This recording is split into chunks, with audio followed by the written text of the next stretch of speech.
জান লাগাই দিছে তোর জন্য। একটু ভুলে ছিল তুই এই কাজ করে ফেললি বাবা, একটু ভুল করলি, এই ভুল কেন করলি তুই? অকালে ঝরে গেল শান্ত স্বভাবের প্রাণবন্ত একটি তরতাজা প্রাণ। পেশা আইনজীবী এক তরুণী ঝুলন্ত দেহ উদ্ধার ঘিরে শোকের ছায়া আইনজীবী মহলে। ২৬ বছর বয়সী মৃত যুবতীর নাম কেয়া দত্ত। জানা যায় শিলিগুড়ি আদালতে কর্মরত ছিলেন তিনি। তবে আচমকা তার মৃত্যুর ঘটনায় ব্যাপক চাঞ্চল্য ছড়িয়েছে এলাকায়।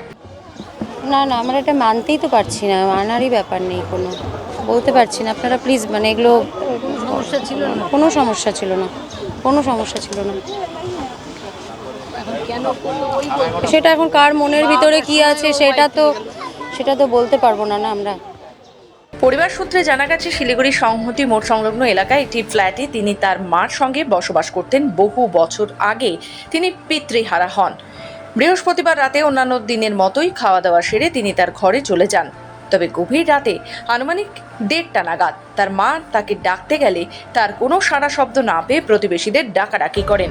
পরবর্তীতে সকলে মিলে তার ঘরের দরজা ভেঙে ঢুকলে যুবতীকে ঝুলন্ত অবস্থায় দেখতে পাওয়া যায়। বাড়িতেও কোনো কিছুই হয়নি, মানে ওর মাকে গিয়েও যা দেখলাম, বাবা তো মাথার ওপর নেই, ছোট্টবেলায় মারা গেছেন, মা মানুষ করেছে।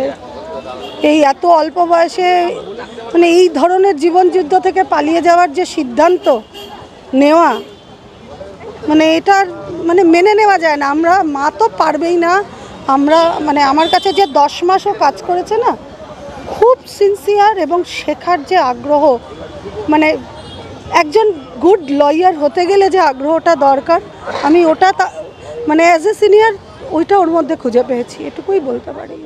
তড়িঘড়ি তাকে উদ্ধার করে শিলিগুড়ি জেলা হাসপাতালে নিয়ে আসা হলে কর্তব্যরত চিকিৎসকেরা তাকে মৃত বলে ঘোষণা করেন এবং শুক্রবার তার দেহ শিলিগুড়ি জেলা হাসপাতাল থেকে ময়না তদন্তের জন্য উত্তরবঙ্গ মেডিকেল কলেজ হাসপাতালে পাঠানো হয়। সেটাও আমরা বুঝতে পারিনি, কারণ আমার সাথে তো ডেলি দেখা হতো না, আমাদের পেছনের ঘরটাতে ওরা থাকতো আর কি, মানে আমাদের যে পুরানো বাড়ি ফ্ল্যাটটা সেখানেও থাকতো, আমি তো পাশের বাড়িতে থাকি। তো এবারে ওই আমার অফিসে 4-5 দিন আগেও গেছিলো, যা বললো ওই আমাকে 2-4টা কেস পাঠিয়েও, তার মানে তো ভিজিটিং কার্ড করে অফিসে দিয়ে যাস, তাহলে সুবিধা হবে।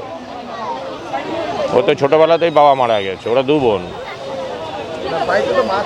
হ্যাঁ, শুধু মাইও থাকে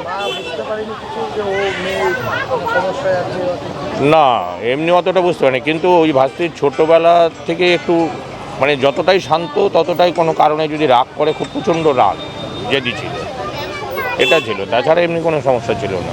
আমরা কিছু বলতে পারবো না, আমরা কিছুই জানি না ও কেন হলো। রাত্রি 7টার সময়ও আমরা ওর বাড়িতে গেছিলাম, রাত্রি 12টার সময় ওর দিদি ওর বাড়িতে গেছিলো, তখনও ভালো। তারপরে ও রাত্রি 2টোর সময় ঘটনা ঘটালো কী করে আমরা কিচ্ছু বলতে পারবো না। রাত্রে কী হয়েছে না হয়েছে কিছুই বলতে পারবো না আমরা। তবে ঠিক কী কারণে এই ঘটনা ঘটলো তা স্পষ্ট নয়। পরিবারের কোনো আভ্যন্তরীণ সমস্যা ছিল না বলেই জানা যাচ্ছে।